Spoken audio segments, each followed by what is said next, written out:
You've done the research, stocked the shelves, maybe even packed your bug-out bag with all the essentials the internet swears by. But here's a question no one's asking. What if some of that gear you're relying on completely fails you in a real crisis? Not because it's broken, but because it was never designed for survival in the first place. In a controlled environment, sure, everything looks useful.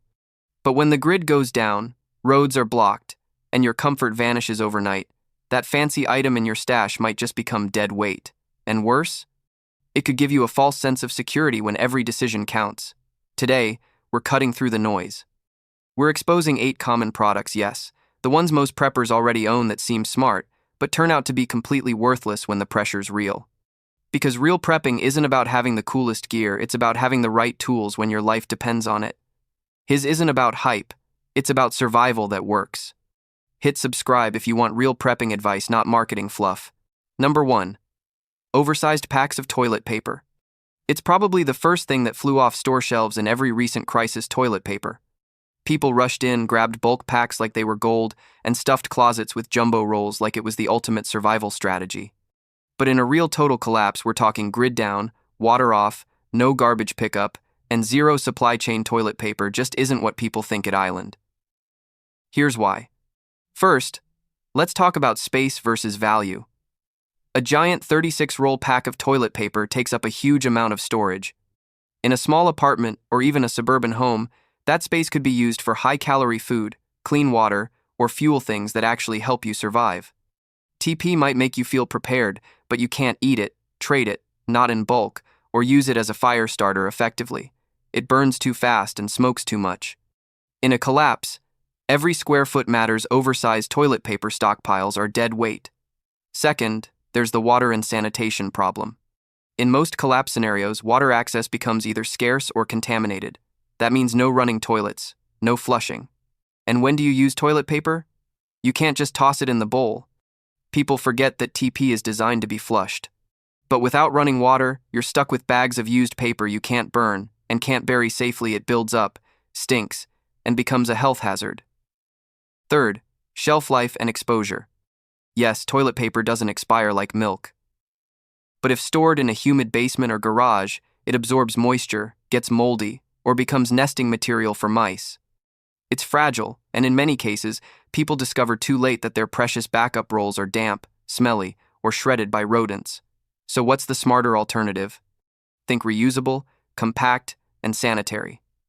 Family cloths, basically washable rags made from soft cotton, take up far less space, can be boiled or washed, and reused countless times. In many third-world and off-grid setups, this is normal. Even things like bidet bottles or portable wash kits provide a cleaner, water-based option that doesn't rely on bulk paper. Toilet paper has become a comfort item, more psychological than practical. In short-term disruptions, sure. In a real collapse, it clogs up your space, doesn't handle waste well, and offers zero survival utility. Stock a little for comfort if you must, but don't let toilet paper become your fallback survival strategy. Number 2, automatic soap dispensers. On the surface, automatic soap dispensers seem like a smart, hygienic upgrade. No-touch technology. Clean, efficient, and modern. But in a full-blown crisis, especially one involving power failure, supply breakdown, or long-term off-grid, living this sleek little gadget quickly reveals how fragile and impractical it really is. Let's break it down. The first and most obvious issue is dependence on power. Most automatic dispensers run on either AA batteries or USB rechargeables. In a collapse, electricity becomes precious, and recharging luxury gadgets isn't exactly a priority. Even if you have spare batteries, wasting them on soap flow instead of flashlights or radios makes no survival sense. Manual pumps or even a basic soap bar work without power and last far longer. Second, these dispensers are notorious for malfunctions. Anyone who's used one knows the frustration. It dispenses too much or too little. Sometimes it just blinks at you, refusing to work even when full. In a clean, controlled environment, it's annoying. In a stressful survival situation, it's a hazard. You can't afford tech that refuses to cooperate when hygiene is life or death. Third, the refill issue. Most automatic dispensers use proprietary soap cartridges or specific thicknesses of liquid soap. In normal times, you buy compatible refills. But when the supply chain breaks down, and stores are either empty or inaccessible, you're stuck. Generic soaps might be too thick, too thin, or just clog the system. That's assuming you even have the luxury to prioritize hand soap. Let's also not forget durability. These gadgets are fragile. Drop one, knock it over, or let it sit in a humid environment, and it stops working. Their sleek plastic bodies weren't built for rugged conditions or long-term reliability. Once broken, they become e-waste you can't repair or replace. So what works better? Go back to basics. A bar of soap is compact, lasts longer, doesn't leak, and works even if it's been dropped or frozen. If you want a liquid option, get a manual soap pump that requires no power and can be refilled with any soap water mix. Bonus: you can ration more easily without worrying about tech glitches. In a real collapse, you want tools that are tough, simple, and low maintenance. Automatic soap dispensers are none of these. They're built for convenience, not survival. Relying on them when systems fail isn't just risky, it's foolish. Stick with what works when nothing else does: gravity, muscle, and old-school hygiene. Your life may depend on it. Number 3, plug-in air fresheners. They're a common part of modern households. Plug-in air fresheners, quietly releasing lavender or citrus mist into the room. People love them for the sense of cleanliness and comfort they bring. But in a full collapse scenario, where survival trumps aesthetics, plug-in air fresheners are not just useless, they can actually work against you. Let's start with the obvious. They require constant electricity. No power, no scent. These devices aren't battery-operated. They're fully dependent on a functioning grid. In a collapse, when blackouts are widespread and indefinite, these small luxuries go dead in an instant. You're left with plastic shells that can't even be manually triggered. Next, there's the issue of wasted space and resources. Each unit takes up an outlet, and in an emergency setup, that same outlet might be needed for charging radios, running solar battery converters, or powering essential lights. Worse, stockpiling the refill cartridges for these fresheners takes up room that could be used for more critical supplies: fuel canisters, food jars, water filters, or medical kits. Now consider the health and air quality impact. Most plug-in air fresheners release synthetic chemicals and volatile organic compounds, VOCs. In a sealed or poorly ventilated space like a basement, bunker, or shuttered room during lockdown, those chemicals linger. They can trigger headaches, allergies, or worsen respiratory issues, especially when medical help isn't accessible. In survival mode, clean air is more valuable than perfumed air. Also, let's talk about security. Strong, artificial scents can give away your location. In a collapse where looting or desperation is high, even a faint, unusual smell can signal an inhabited space or worse, a well-stocked one. Scent discipline matters. Plug-in air fresheners do the opposite. They advertise your presence. What's the smarter move? If smell really becomes an issue, like in waste-heavy or closed quarters, use natural odor absorbers like baking soda, charcoal bags, or vinegar bowls. They're safer, need no power, and don't take up vital energy or space. Or better yet, maintain basic hygiene, airflow, and rotate waste to reduce odor at its source. In short, plug-in air fresheners might make sense in peacetime. But in a true collapse, they waste power, space, and safety, offering nothing but the illusion of normalcy. Number 4, bulk rice. At first glance, bulk rice seems like the perfect survival food. It's cheap, lightweight when dry, and has a long shelf life. That's why it's one of the first things people stockpile when prepping for a disaster. But here's the truth. In a real, prolonged collapse, bulk rice can turn from a survival staple into a problematic liability, especially when stored carelessly or relied on without a plan. Let's start with the biggest issue: storage vulnerability. Rice attracts moisture, insects, and rodents like a magnet. If you're storing it in the same bags you bought it in, thin plastic or paper sacks, it's already compromised. One leak, tear, or humid day, and you could lose half your stash to mold or infestation. Even a few rice weevils can ruin a massive supply. Without mylar bags, oxygen absorbers, and sealed buckets, bulk rice doesn't last as long as people assume. Second problem, caloric illusion. Yes, rice is calorie dense, but only when you've got a working way to cook it. In a grid-down collapse, cooking rice takes a lot of water and sustained heat.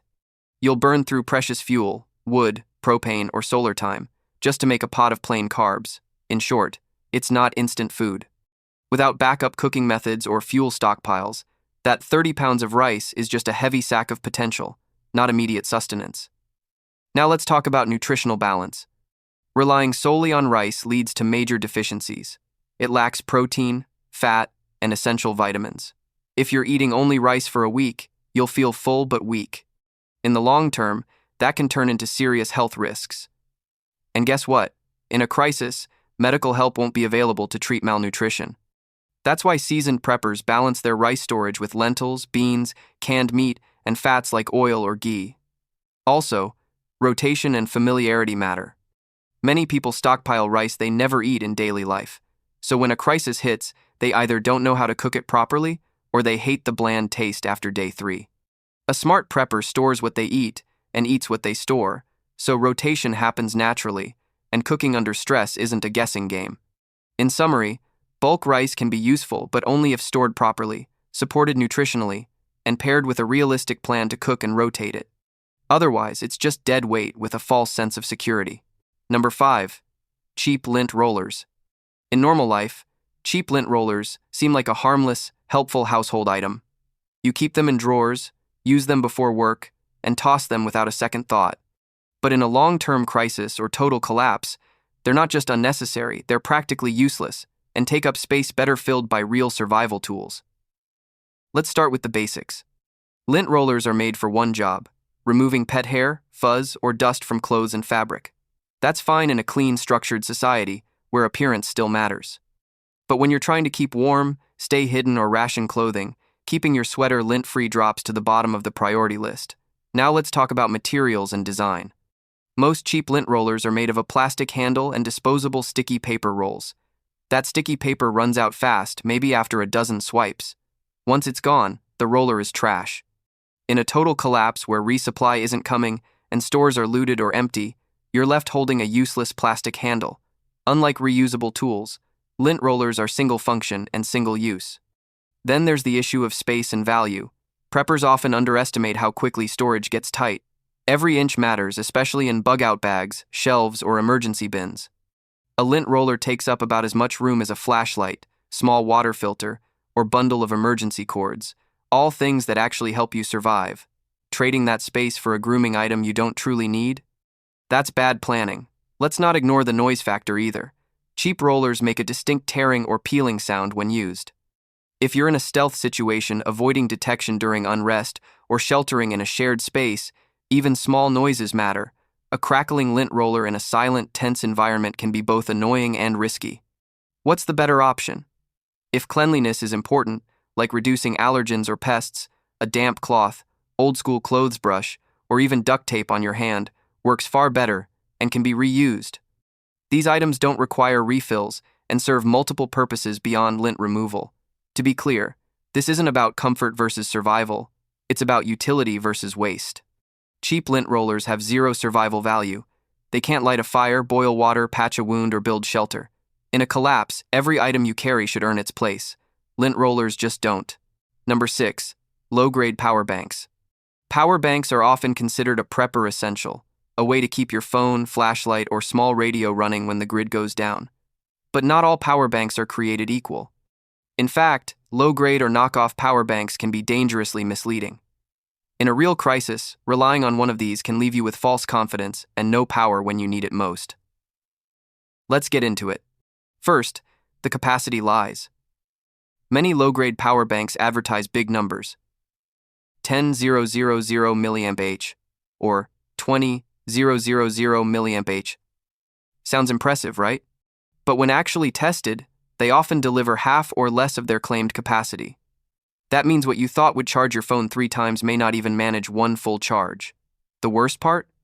You may not realize it until it's too late in the middle of a blackout or off-grid moment when you really need power. Second, they often use recycled or low-quality lithium cells. These degrade quickly, have short charge cycles, and are more prone to overheating, swelling, or outright failure. In high-stress environments like heat waves or cold snaps, these cheap units break down fast and you won't get a second chance to charge them. Then there's the charging speed and output inconsistency. Low-end power banks frequently offer unstable voltage output. That means some devices won't charge properly, while others might even get damaged. Imagine plugging in your only communications device. only to have the battery overheat or not charge at all. That's the kind of failure that turns inconvenience into a crisis. Another overlooked issue: poor durability. Cheap casings, fragile ports, and exposed circuitry make these power banks vulnerable to drops, moisture, or even basic wear and tear. In a controlled home environment, they might survive, but in the real-world bug-out bags, car kits, or rugged use, they break when you need them most.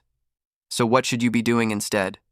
Invest in one or two mid to high-end power banks from reputable brands, ones with real capacity testing, sturdy casing, and verified lithium cells. Even better, pair them with a solar panel charging kit that works in low light or cloudy conditions. And most importantly, test your power banks before a crisis hits. Because in a collapse, there's no second chance. A power bank is only as good as what it can deliver under pressure, and cheap ones? They fail silently right when you can't afford failure. Number 7. Scented wet wipes. On the surface, scented wet wipes seem like a clever, convenient hygiene backup. They're compact, ready to use, and feel refreshing, especially when running water is limited. But in a real collapse, especially a long-term grid-down situation, scented wet wipes quickly shift from smart to wasted space. Let's break down why. First off, scented equals signal. In any survival or low-security environment, strong artificial fragrances work against you. These wipes don't just freshen your skin, they broadcast your location. In urban chaos or rural bug-out zones, heavy floral or citrus scents can attract unwanted attention, both human and animal. In the wild, predators and scavengers can pick up artificial smells from far off. In human terms, you're basically saying, "Hey, I'm here and I'm clean." Next, let's talk skin irritation. Scented wet wipes often contain alcohol, synthetic perfumes, or preservatives like parabens, stuff that can irritate skin, especially when used frequently or on sensitive areas. In a normal world, you'd rinse or moisturize after. In collapse, you're not showering daily. That irritation builds fast, and small rashes or skin breakdown can become serious problems when medical supplies are limited. Preppers forget that hygiene isn't just about feeling fresh, it's about staying infection-free. Then comes the waste management problem. Wipes don't biodegrade quickly, especially the scented, thick ones. People stockpile them thinking they're convenient, but after use, where do you put them? In a working world, trash goes outside. In a collapse, trash builds up. Used wipes turn into a hygiene hazard, attract pests, and become a logistical mess. Burning them produces toxic smoke. Burying them means slow decay. It's a bad cycle. Also, they're single-use. One wipe, one task. If you're using them for sponge baths, toilet hygiene, or cleaning hands, you'll go through packs quickly. Once your stockpile is gone, that's it. And they take up a lot of space. Those fat, resealable packs may look compact now, but stack 10 to 15 of them, and compare to the same space filled with dry soap bars or rags, the difference is massive. So what's better? Go unscented and multi-purpose. Store baby wipes without alcohol or fragrance, ideally biodegradable ones. Even better, keep washable cloths and diluted vinegar or water-based solutions in spray bottles for real sustainable hygiene. Compact, reusable, and way less wasteful. Bottom line, scented wet wipes feel luxurious, but they're a scent, tracking, trash-generating, rash-risking product that doesn't belong in your collapse kit. Save the perfume for peacetime. In a crisis, go clean and quiet. Number 8. Smartphone-based survival apps. Smartphone-based survival apps are often marketed as digital lifelines. Offline maps, plant identification tools, SOS beacons, even full emergency handbooks all in one device. Sounds brilliant, right? But in a real-world collapse, these apps quickly go from prepper tool to false sense of security. Let's break down why. The biggest issue? Power dependency. No matter how useful an app is, it's still running on a battery, and that battery needs to be recharged. In a total grid-down scenario, power is limited or non-existent. Unless you have a durable solar setup and backup batteries both tested and reliable, your smartphone becomes a shiny paperweight within a few days. And in harsh weather or long stretches without sun, even solar charging becomes unreliable. Then there's fragility. Smartphones are not rugged. Drop them once, crack the screen, or get caught in rain and you're done. Most preppers assume they'll be able to baby their phone through a collapse, but in a real crisis, you're constantly on the move, dealing with rough terrain, weather, and stress. One slip, and your survival library is gone. Also, many apps require initial setup, permissions, or updates. If you haven't already downloaded and configured everything and tested it, you're relying on something that might not even open without data or background services. Plus, some apps need GPS signals or location services, which may be spotty or completely down during widespread disruption. There's also a false psychological effect, the illusion of readiness. Just because you downloaded an app doesn't mean you know the skills. Having a digital fire starting guide doesn't mean you can actually make a fire. In survival, muscle memory and real-world experience are 100x more valuable than tapping a screen. So what's smarter? Use your phone while it works, sure. But don't treat it like your plan A. Print out essential guides. Carry pocket-sized survival manuals. Learn skills now, not later. Practice water purification, shelter building, or navigation by hand. And always assume the phone will die, because in a true collapse it probably will. Survival apps aren't evil. They're just tools, and fragile ones at that. If they're your only strategy, then your strategy is already broken. So now you know those 8 products you thought would have your back in a crisis? They'll fail you when it matters most. Not because they're useless in daily life, but because collapse doesn't care about comfort, branding, or convenience. It rewards grit, practicality, and preparation that's been tested, not imagined. And if you found even one of these items in your stash, that means you've got blind spots to fix fast. This channel is here to expose exactly those blind spots before the world does. If you're serious about surviving what's coming, not just hoping, hit that subscribe button, because the next crisis won't wait, and neither should your plan. Subscribe, learn, prepare. Stay ahead while you still can.